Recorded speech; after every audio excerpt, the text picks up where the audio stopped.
Tibet Nepal border पर एक और झील ओवरफ्लो हो गई है और झील का पानी अब धीरे धीरे नदी का लेवल बढ़ा रहा है। आज सुबह से भोटेकोशी नदी का लेवल करीब 3 फीट तक बढ़ गया और अब नेपाल में अगली तबाही का अनाउंसमेंट हो रहा है। नेपाल में गांव और शहर के शहर खाली कराए जा रहे हैं। लोगों को सुरक्षित स्थानों पर ले जाया जा रहा है। एक्सपर्ट्स का दावा है कि अगर तिब्बत के पहाड़ पर फिर से यह झील फटती है तो नेपाल में पिछली तबाही से 5 गुना ज्यादा विनाश आएगा। 26 अगस्त से भी खौफनाक मंजर देखने को मिलेगा। तिब्बत के दोभान झील में दरार पड़ गई है। तिब्बत के पहाड़ों पर एक और झील फटने वाली है। कल तक दोभान झील से थोड़ा थोड़ा पानी निकल रहा था और अब झील ओवरफ्लो हो चुकी है। झील की दीवारें पानी को संभाल नहीं पा रही हैं। इस झील में 500 करोड़ लीटर मतलब 5 अरब लीटर पानी, बड़े बड़े बोल्डर, हजारों किलो बर्फ जमा है जो झील के फटते ही नेपाल में दाखिल हो जाएगा। नेपाल में फिर से वाटर बम फट जाएगा।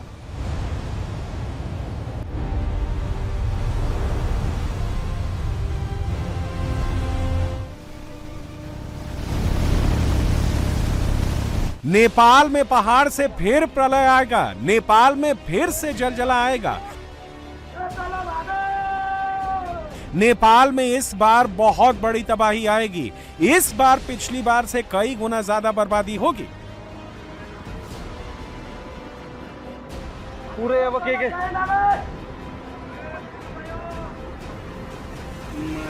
हाम्रो कम्पनी मान्छे भेटेको यार, कम्पनीले भेट्यो नि। अब नेपाल मीडिया का दावा है कि दूसरी झील के फटने से नेपाल में इस बार पिछली बार से 5 गुना ज्यादा बाढ़ आएगी। इस बार भोटेकोशी नदी 5 गुना ज्यादा तबाही मचाएगी। इस बार नेपाल में पिछली बार से 5 गुना ज्यादा बर्बादी होगी। 26 अगस्त को लांगटांग लेरोंग पर ग्लेशियर लेक आउटबर्स्ट हुआ था, जिसके बाद ग्योरोंग में फटी झील से नेपाल में फ्लैश फ्लड आ गया था।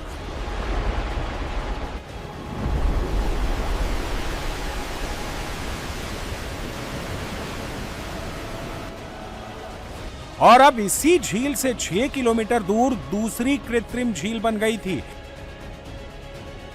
इस झील में ग्योरोंग में हुए ग्लेशियर लेक आउटबर्स्ट के बाद पानी जमा हुआ था। नेपाल में दोभान पर झील फटने का दावा किया जा रहा है। दोभान का मतलब क्या होता है? वो जगह जहां 2 नदियों का संगम होता है। नेपाल में ये झील चोचेन नदी और पुरेपू सांगपो नदी के संगम के पास बनी थी। ये नदियां तिब्बत से निकलकर नेपाल के भोटेकोशी और त्रिशूली रिवर सिस्टम का हिस्सा बनती हैं। गुरुवार तक झील में लगभग 20 लाख क्यूबिक मीटर पानी था और अगले 3 दिनों में इसमें और 30 लाख क्यूबिक मीटर पानी आ गया और अब 50 लाख क्यूबिक मीटर पानी इस झील में जमा है। आसान भाषा में समझेंगे तो 500 करोड़ लीटर पानी। नेपाल में तबाही का एक और सैलाब आने वाला है। नेपाल में तबाही का पार्ट 2 बहुत भयंकर होने वाला है, क्योंकि जो झील फट रही है ये नेपाल के रसुआगढ़ी नाके से करीब 2.5 किलोमीटर दूर है। पिछली तबाही का ट्रिगर पॉइंट 20 किलोमीटर दूर था। मतलब ये कि इस बार नेपाल में पिछली बार से 5 गुना ज्यादा पानी 10 गुना ज्यादा फोर्स से आएगा।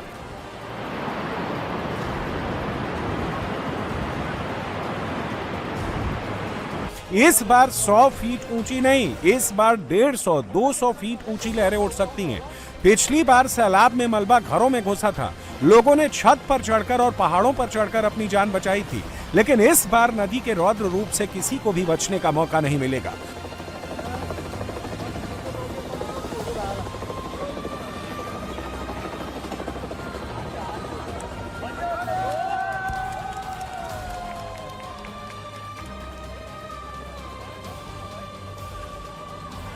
पहाड़ पर झील फटने के बाद भोटेकोशी नदी का जलस्तर फिर से बढ़ने लगा है।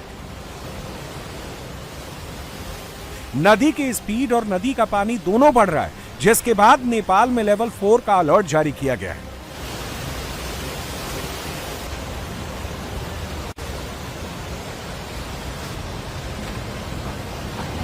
खबर पाएको हुँदा सुरक्षित स्थानतर्फ गई बसिदिनु हुन हार्दिक अनुरोध गर्दछु। नेपाल में झील के फटने से दोबारा बाढ़ का खतरा मंडरा रहा है और इसी वजह से नेपाल में गोटेकोशी नदी के इलाके को खाली करवाया जा रहा है। आर्मी और नेपाल पुलिस लगातार अलग अलग इलाकों में गाड़ी और लाउड हेलर लेकर अनाउंसमेंट कर रही है, घरों में घुसकर घरों को खाली करवा रही है।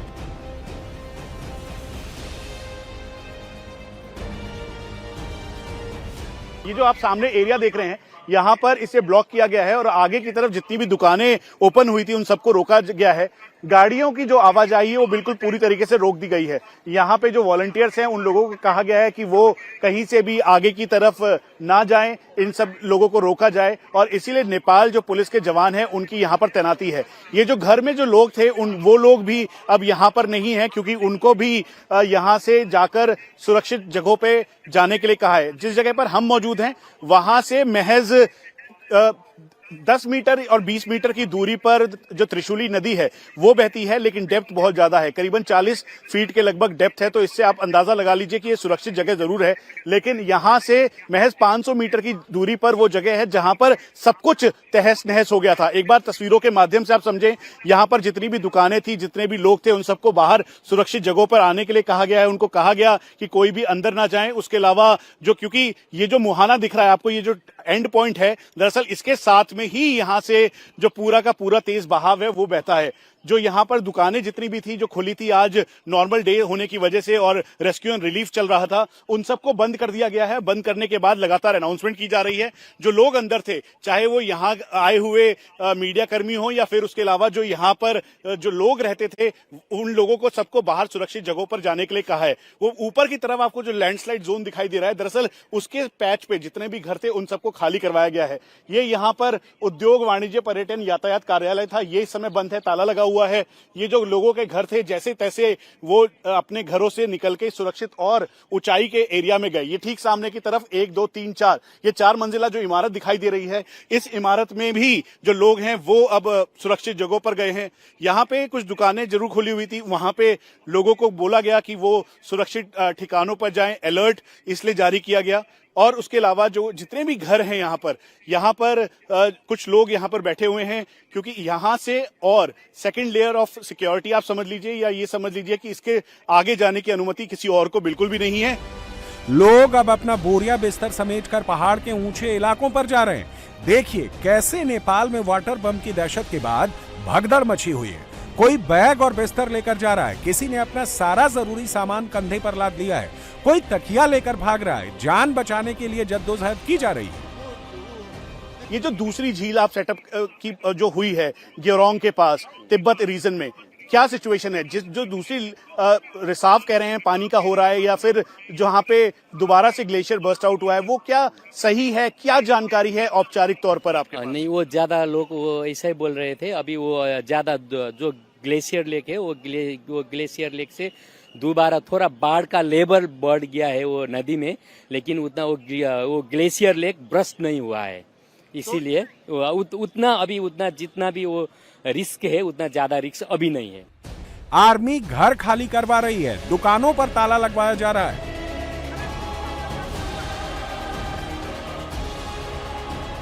बीमार लोगों को आर्मी खुद स्ट्रेचर पर लेकर जा रही है। सैलाब से जिंदगी को बचाने की जंग लड़ी जा रही है।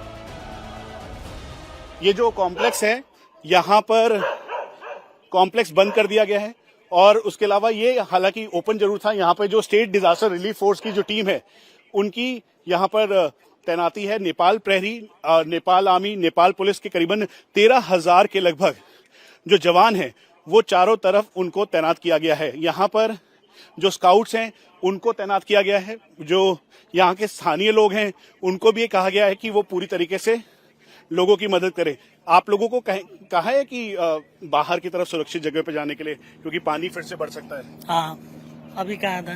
तस्वीरें हम आपको दिखा रहे हैं। यहाँ पर चाहे स्थानीय लोग हों जिनके घर यहाँ पर हैं, घरों को खाली करवा लिया गया है। ठीक सामने आप देखिए, ये होटल सनशाइन पूरा तरीके से भरा हुआ था। इस समय कोई यहां पर नहीं है क्योंकि ये ऊंचाई पे होने के बावजूद भी, क्योंकि फ्लैश फ्लड का खतरा है। रेस्क्यू जो लगातार चल रहा था, करीबन 20 से ज्यादा हेलीकॉप्टर्स नेपाल आर्मी के जो चल रहे थे, उसके अलावा एडमिनिस्ट्रेशन के चल रहे थे, उन सभी को रोक दिया गया है क्योंकि वो रसुआ एरिया में जाकर लगातार रिलीफ और रेस्क्यू के काम में जुटे हुए थे। यहां तक कि हाइड्रो इलेक्ट्रिक पावर स्टेशन की जो तस्वीर हमने दिखाई, उस टनल के अंदर जो लोग थे उनको एक एक करके इवैक्यूएट करने का काम भी नेपाल आर्मी कर रही थी।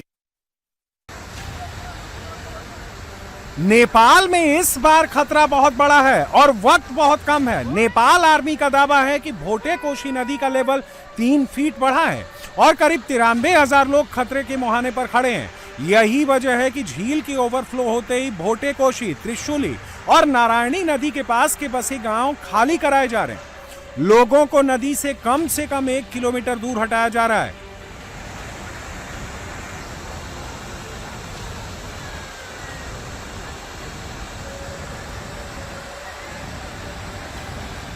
रात का अंधेरा हो चुका है और यहां पर जो स्टेट डिजास्टर रिलीफ फोर्स के जवान हैं वो इस पूरे एरिया और पैसेज को त्रिशूली बाजार से जो आगे की तरफ जाता है उसको खोलने की लगातार कोशिश कर रहे हैं। ठीक सामने यहां पर जो नाइट विजन डिवाइसेस के साथ जो घर हैं मलबे में तब्दील हो गए थे, उन सभी में जिंदगियां तलाशने के लिए साथ में जो डेबरी है यानी जो मलबा करीबन 10 से 15 फीट का है, उन सब जगहों से लोगों को ढूंढने के लिए, घरों के पीछे वाले हिस्से में ढूंढने के लिए इस समय लगातार काम करते हुए नेपाल पुलिस, नेपाल प्रहरी, उसके अलावा जो स्काउट्स के लोग हैं वो हैं और मैनुअली भी लोगों को तलाशने का काम लगातार जारी है। और यही सबसे बड़ी चुनौती है कि जल्द से जल्द लोगों को ढूंढ के निकाला जाए। इसमें चाहे पुलिसकर्मी हो, नेपाल आर्मी जो रेस्क्यू और इवैक्यूएशन करवा रही है, वो पूरी टीम यहां पर है और इसी पैसेज को ओपन करने की तैयारी की जा रही है। क्या क्या कर रहे हैं आप? अभी सर्च कर रहे हैं पूरा सब? नहीं, अभी 2-3 घर में ऐसा देख लिया। अभी कल होगा, स्टॉप हो गया ना काम तो। अभी आदमी जा नहीं सकता है, इतना वो मलबा है। कल हो जाएगा वो सब। और जो नेपाल पुलिस के लोग हैं वो इस पूरे एरिया को सिक्योर करने के साथ साथ इस बात का ध्यान रख रहे हैं क्योंकि रात का अंधेरा हो गया है, कोई भी आगे ना जा सके और इस पूरे एरिया को ब्लॉक कर दिया है। नेपाल में बार बार खतरे का अलर्ट जारी होने से दिक्कत रेस्क्यू ऑपरेशन में आ रही है। बार बार रेस्क्यू ऑपरेशन को रोकना पड़ रहा है तो दूसरी तरफ नदी का कीचड़ आर्मी के लिए सबसे बड़ी चुनौती बना हुआ है। यह त्रिशूली नदी के किनारे पर स्थित हाइड्रो पावर प्रोजेक्ट की वही टनल है जिस टनल में घुसकर मजदूरों ने अपनी जान बचाई। बाढ़ का पानी, मलबा और चट्टान जब इलाके में तबाही मचा रही थी, 400 से ज्यादा लोग टनल के भीतर घुस गए, लेकिन बाढ़ का पानी और कीचड़ घुसने के बाद ये लोग अंदर ही फंस गए, जिसके बाद नेपाली आर्मी ने कीचड़ में उतरकर एक एक मजदूर को बचाने का काम शुरू किया। आर्मी के जवान एक एक कर लोगों को निकाल रहे हैं और फिर उनको पीठ पर लादकर सुरक्षित स्थानों तक पहुंचा रहे हैं। इस टनल से नेपाल की आर्मी ने करीब 350 से ज्यादा लोगों को बाहर निकाला है, लेकिन अभी भी 100 से ज्यादा मजदूर टनल के अंदर फंसे हुए हैं, जिनके रेस्क्यू के लिए ऑपरेशन लगातार जारी है। इस टनल में कई भारतीय मजदूर भी काम कर रहे थे, जिनके परिजन अब इनकी तलाश में जुटे हैं।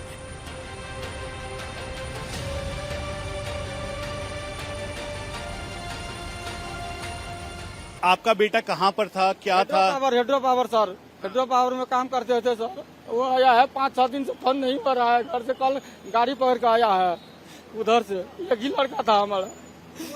हाँ, हेड्रो पावर में है सर जी। कहाँ पर, किस जगह पर था और क्या काम करता था? कोई संपर्क हो पाया कहीं से भी? नहीं सर जी, वो हेड्रो पावर में काम करता है। नेपाल में सड़क गायब हो गई है, घर, मकान और दुकान सब पर मलबा और कीचड़ जमा है। 1-2 फीट नहीं बल्कि 10 से 15 फीट कीचड़ है। यही वजह है आर्मी रेस्क्यू के लिए हेलीकॉप्टर का सहारा ले रही है। नेपाल में हेलीकॉप्टर की मदद से लोगों को रेस्क्यू करके आर्मी कैंप पर लाया जा रहा है। बाढ़ प्रभावित क्षेत्रों में सर्च और रेस्क्यू के लिए कुल 13,000 से ज्यादा सुरक्षा कर्मियों को लगाया गया है। इसमें नेपाल पुलिस के 7,000 जवान, नेपाली सेना के 4,000 से ज्यादा जवान और सशस्त्र पुलिस बल के करीब 2,000 जवान शामिल हैं। इस समय रेस्क्यू करके आए हैं जिसमें फॉरेन नेशनल्स भी हैं, उनको लाया गया है। छोटे बच्चे जो कि इस समय उनको सुरक्षित जगहों पर भेजा जा रहा है, वो यहाँ पर है। लगातार हेलीकॉप्टर के जरिए राहत कार्य पहुंचाया जा रहा है और यहाँ पे इस समय हेलीकॉप्टर के जरिए जो रसुआ एरिया है, उसके अलावा बुटकोशी एरिया, उसके आसपास के सभी एरिया से लोगों को इवैक्यूएट किया जा रहा है। लेकिन एक चिंता का विषय ये है कि नंबर ऑफ कैजुअलिटीज लगातार बढ़ रहे हैं। एक बार फिर से मैं आपको पूरी जगह दिखा दूं कि यहाँ पर नेपाल आर्मी लगातार लोगों को रेस्क्यू इवैक्यूएट करने के काम में जुटी हुई है। उसके साथ साथ पीछे कैंप तैयार किया गया है जहाँ पर जो महिलाएं हैं जो रेस्क्यू और इवैक्यूएट होकर आ रहे हैं, जिनको फर्स्ट एड की भी रिक्वायरमेंट है, उन सभी को यहाँ पर रखा जा रहा है। और उसके साथ साथ जो रसद पहुँचाने का काम है वो जारी है, क्योंकि 72 घंटे होने जा रहे हैं और उसके बाद आने वाले जो 48 घंटे हैं वो बहुत महत्वपूर्ण है। जो यहाँ के मेंबर ऑफ पार्लियामेंट है उन्होंने औपचारिक तौर पर इस बात को कहा है कि ऊपर एक पूरा लेक फिर से फॉर्म हुई है, पानी का रिसाव वहां पर हो रहा है। नेपाल में मची तबाही में 500 से ज्यादा लोगों की मौत हो चुकी है, जबकि 1000 से ज्यादा लोग अभी भी लापता हैं।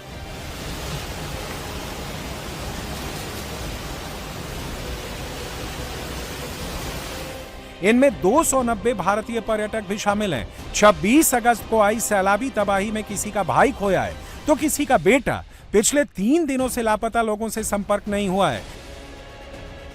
ऐसे में परिजन इंफॉर्मेशन सेंटर के बाहर लगे नोटिस बोर्ड पर अपने रिश्तेदारों का नाम लिस्ट में तलाश रहे हैं। ये सभी लोग वो हैं जिनके परिवार के लोगों का अभी तक कोई पता नहीं है और इसी आस और उम्मीद में ये उन सब के नाम यहाँ पर तलाश रहे हैं। क्या नाम है आपका? मेरा राम कुमार कार्की। आपके पिताजी कहाँ पर थे और किस जगह पर थे? रसुआ पे थे, शांति बाजार उधर थे। लास्ट टाइम कॉल हुआ था, मैं भागूंगा तो बोला था उनने। अब क्या हुआ उसके बाद कांटेक्ट नहीं हुआ। कोई संपर्क, कोई बातचीत हो पाई? नहीं अभी तक तो जब 1:30 तक था तब तक वो कॉल लग रहा था, इसके बाद फोन स्विच ऑफ आया है। वो 1:30 के अगर में वो फोन लगा था तब इसके बाद फोन नहीं लगा है। आप किसको ढूंढ रहे हैं? क्या नाम है? हमारा साला है, इंडिया से है, मालूम में पता नहीं है कि नहीं है, संपर्क में नहीं है। हम इंडिया से आए हैं, बिहार से, मोतिहारी जिला। हमारा गांव का आदमी 3 आदमी खो गया है, एक मेरा साला 4 आदमी खो गया है। उसी करके हम आकर ढूंढ रहे हैं।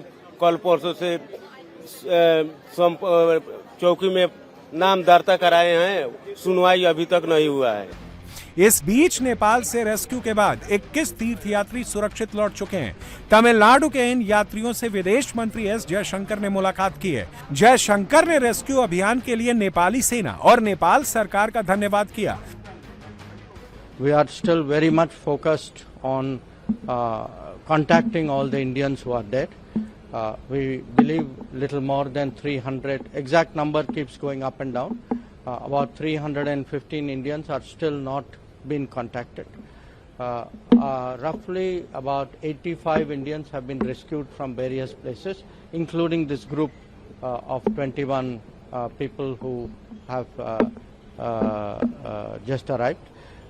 And they told me about exactly what happened to them, how the floods came, and they were very thankful, particularly to the Nepal army, which made this great effort to get them out of that very difficult place where they were. So right now our effort is on supporting Nepal in the relief, in the rescue of people. लेकिन नेपाल से खतरा अभी टला नहीं है। नेपाल पर बहुत बड़ा खतरा मंडरा रहा है। अगर तिब्बत में दोबारा झील फटी तो फिर नेपाल में बहुत बड़ी तबाही हो सकती है।